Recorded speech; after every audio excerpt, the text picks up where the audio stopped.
Voice, आज की आवाज। मध्य प्रदेश की आर्थिक राजधानी इंदौर के माननीय न्यायालय से कारोबारी हेमंत पाल सुसाइड मामले में लसूड़िया थाने पर दर्ज आत्महत्या के लिए उकसाने की धाराओं के प्रकरण में आरोपी पक्षी की दलीलों के आधार पर केस को निरस्त कर दिया गया है। पूरे प्रकरण में मृतक की पत्नी और भाजपा नेता कृष्ण राठौर एक अन्य को भी केस से निरस्त कर दिया गया है। क्या पूरा मामला है, थोड़ा विस्तार से बताएं। मेरे ऊपर एक 306 का मुकदमा दर्ज हुआ था जो कि फर्जी बनाया गया है। कब हुआ था? 1 साल 4 महीना हो गए इस बात को। क्या मामला क्या था? मामला यह था कि मेरा एक दोस्त था हितेश पाल, मुकदमा उसके ऊपर उसके परिवार वालों ने मेरे ऊपर बनवाया था 306 का। वो मेरा खास दोस्त था, प्रॉपर्टी के लिए मुकदमा बना पूरा। अभी क्या स्थिति है, अब आज क्या हुआ? मैं बाइज्जत बरी हुआ हूँ। जीप कंपास गिफ्ट नहीं, मुझ पर आरोप लगाए थे जीप कंपास गिफ्ट है, पर जीप कंपास तो मेरी खुद की थी। हितेश और हम खुद लेके आए थे, वो खुद दिलाने गया था मुझे। आज कैसा महसूस कर रहे हैं? न्याय मिला आपको? न्याय मिला है, देर से मिला है, अच्छा मिला है। 1 साल 7 महीने का वनवास काटा है मैंने, 1 साल 4 महीने का वनवास काटा है। अब आगे की क्या कार्रवाई रणनीति आपकी? आगे की रणनीति यह है कि मैं इन पे मानहानि का दावा करूंगा। देखो ये फोटो, हितेश पाल खुद गाड़ी लेके आया था। एक प्रकरण चल रहा था सर, किस तरह की उसमें कोर्ट ने फैसला सुनाया है और क्या कुछ अभी तक निकल कर आया है पूरे प्रकरण में? आत्महत्या का केस लसूड़िया थाने में एक रजिस्टर्ड हुआ था।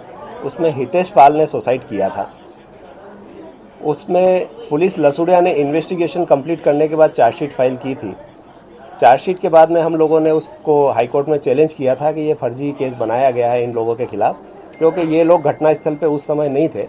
उससे एक दिन पहले पति पत्नी के बीच में दोनों में विवाद हुआ था और ये महालक्ष्मी मंदिर में गए थे और वहाँ पे हितेश ने उसकी पत्नी के साथ मारपीट की थी। जब उसकी पत्नी ने थाने पे उस चीज़ के लिए रिपोर्ट करी तो पुलिस थानों ने उसमें FIR रजिस्टर नहीं करते हुए एक अदम चेक काट दिया। अदम चेक काटने के बाद में हुआ ये कि पुलिस ने हितेश पाल मृतक जो है उसको फ़ोन लगाया कि आप थाने पे आओ, तो वो थाने पे नहीं जाते हुए अपने किसी दोस्त के साथ चला गया और बाद में ये मालूम पड़ा कि रात को उसने अपने घर पे सुसाइड कर लिया। इसमें जब चार्जशीट फाइल हुई तो हमने हाई कोर्ट में बताया कि ये सुसाइड नोट है, ये सुसाइड नोट फर्जी है, क्योंकि हितेश पाल की वो राइटिंग नहीं थी। हमने उसको मैच करने के लिए थाने पे उसके बच्चे की कॉपी सबमिट करी थी, पर वहाँ पे एक ASI थे कुमरावत जी, तो उनने उसको FSL जांच के लिए हैंडराइटिंग एक्सपर्ट के लिए उसको भेजा नहीं और उनने खाली सुसाइड नोट पे वेरिफिकेशन ये करवा लिया कि ये जो लिखा हुआ है ये सुसाइड नोट ये हितेश पाल ने लिखा है। उसको कोर्ट में जब हमने चैलेंज किया तो कोर्ट ने उस सुसाइड नोट को डिसबिलीव किया और 3 ही लोगों को, नीलू पाल, कृष्णा मावावाला और रानी उदासी, 3 ही को इसमें डिस्चार्ज कर दिया है और जो पुलिस ने चार्जशीट फाइल करी थी उस चार्जशीट को क्वेश कर दिया है।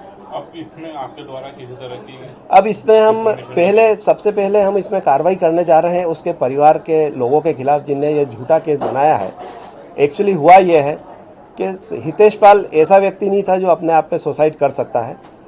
इनका कहना ये है, हमारी पार्टीज़ का, कि उसको मार के इनके परिवार वालों ने ही लटकाया है और उसके बाद उसका परिवार का मकान में जितना भी सामान था वो ट्रक में भर के पूरा लेके चले गए हैं। तो उसकी हमने एक सेपरेट आवेदन पहले ऑलरेडी दिया हुआ है। वो अभिषेक आनंद जी उसमें जांच कर रहे थे, अब शायद उनका ट्रांसफ़र हो गया है।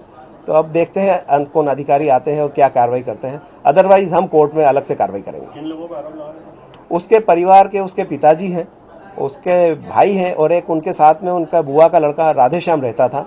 इन 3 ही लोगों के खिलाफ इनको शंका है कि इन लोगों ने मार के उसको लटका दिया। कोर्ट ने रिलीफ दिया और किन तथ्यों के आधार पर? कोर्ट ने जो सुसाइड नोट था उसको डिसबिलीव किया है। कोर्ट ने उस सुसाइड नोट को माना नहीं है और कोर्ट ने कहा है कि अगर एज इट इज़ भी सुसाइड नोट को मान लिया जाए तो भी 306 का केस नहीं बनता है और इन लोगों ने उसको आत्महत्या के लिए प्रेरित किया हो ऐसा कोई कारण उस सुसाइड नोट में नहीं दिखता है, इसलिए इनको सबको डिस्चार्ज कर दिया। पुलिस की कार्यप्रणाली को लेकर पुलिस की कार्यप्रणाली के लिए कोर्ट ने तो उसमें कोई फाइंडिंग नहीं दी है, पर हम पुलिस के खिलाफ अलग से कार्रवाई कर रहे हैं।